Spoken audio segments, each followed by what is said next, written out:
ইস, জায়েদ খানের সেই সোনার আইফোন পানিতে ছুঁড়ে ফেলে দিয়ে সাকিব আল হাসান এইভাবে অপমান করলো। ভাইরাল এই ভিডিও নিয়ে পাবলিকরা এখন দিচ্ছে এমনই মতামত। কেউ কেউ আবার অন্য অনেক ভাইরাল ঘটনার সাথে মিলাচ্ছে এই কাণ্ড। এর মাঝে তো জায়েদ খান স্টার গল্পের শোতে বলেছিল, খালি গায়ে জায়েদ খান আরো বেশি সুন্দর।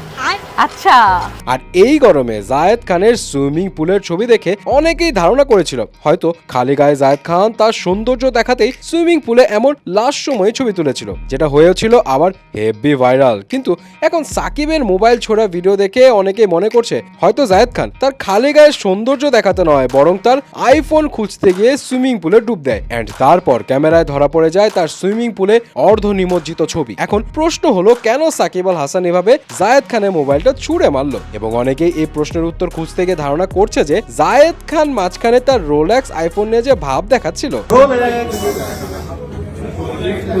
iPhone 24 carat.